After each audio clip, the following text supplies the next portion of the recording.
Welcome back, agents. As we approach the end of Season 2 in Year 8 of the Division 2, I thought it would be a good time to look at the 4 classified assignments we've had so far. Were they worth playing? What's good and bad about them? And was it worth paying extra to access them? Season 1 saw the introduction of the Library of Congress and Capitol Globe Anomaly assignments. The first of these takes place in the Library of Congress, and while it's short and light on mechanics, it maintains the traditional classified assignment style by having a good puzzle to solve. There are some heavy themes explored during the mission, particularly in the comms you collect throughout. People often say to keep politics out of video games and entertainment, but you quite literally cannot do that here.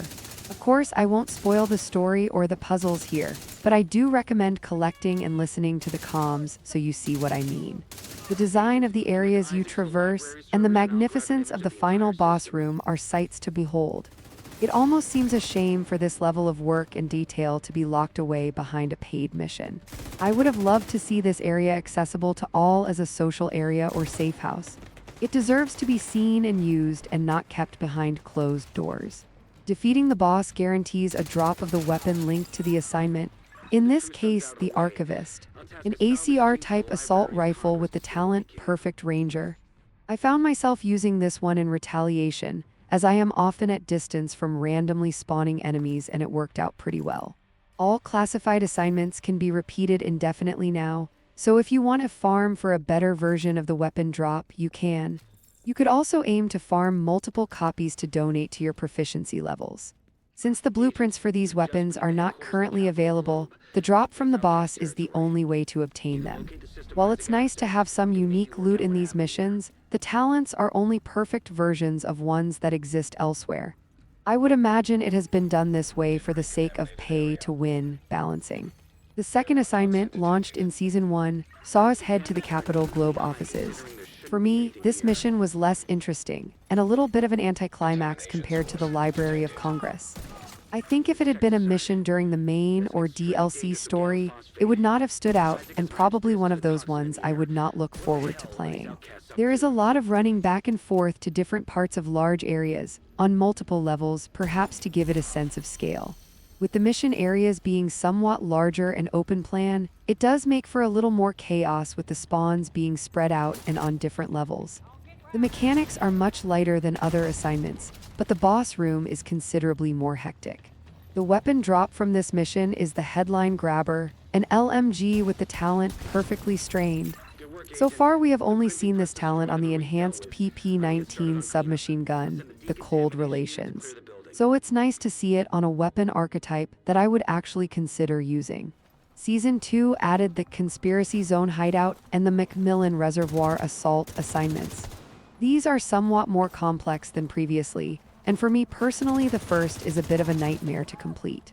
I've never shied away from the fact that my ADHD hinders my ability to play content like this one, with lots of mini puzzles, and going back and forth to different areas.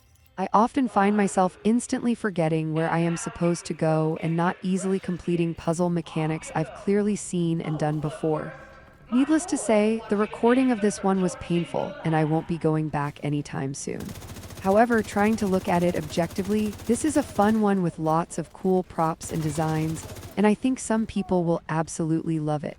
The mechanics and puzzles are a little bit more complex, and it's encouraging to see new ways to challenge players being added all the time. The running theme of these assignments, seen in the symbology of the Library of Congress, the backpack trophies you can collect, and the name of this assignment, continue to elaborate on conspiracies and the Illuminati. I'm curious to see where this one goes, but it's good to have some silliness mixed in to lighten the mood. I do kinda wish there would have been a tin foil hat apparel item as a reward though. The weapon drop from the boss, the Claw, is a named variant of the UIC rifle. It comes with the talent Perfect Precision Strike, which I'll be honest, I've never really used before. The talent doesn't match with my play style, so I personally was a little disappointed to see it used on a UIC. Finally, we come to the McMillan Reservoir Assault, which is the first classified assignment to have any real significant outdoor areas. The Marina Supply Route assignment briefly leads agents outside during a transition from building to building, as does the Library of Congress, but otherwise they all remain indoors. The area surrounding this mission is huge and way more detailed than I would have expected for a single classified assignment. It's refreshing to see new areas of the DC map being added to the game, even though it's not a part of the open world.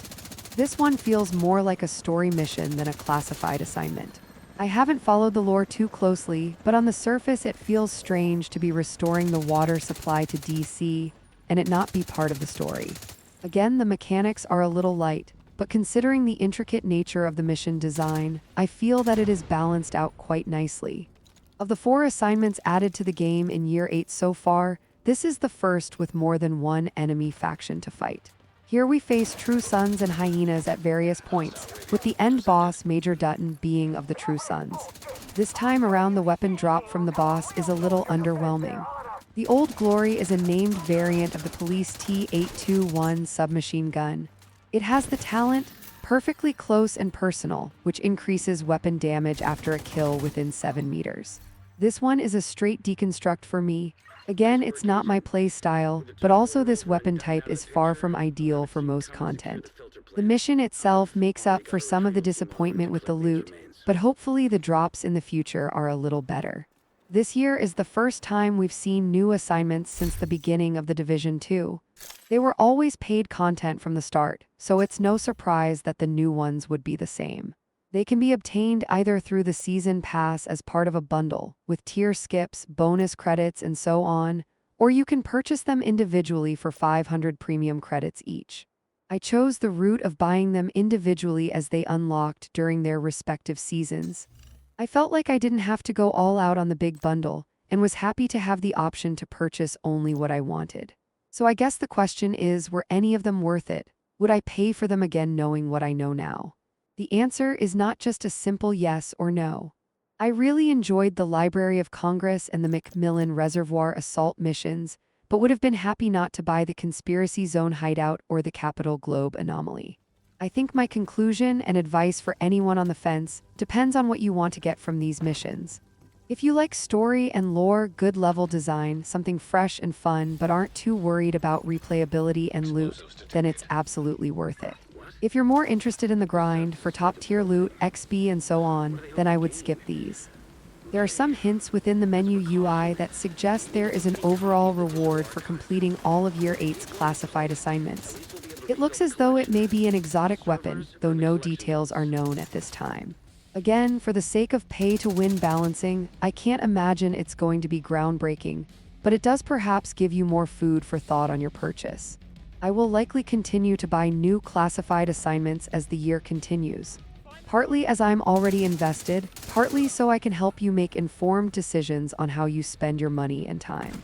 There should be 2 more assignments launching with Season 3 in a few weeks, so I'm personally looking forward to more puzzles, lore, and another set of backpack trophies.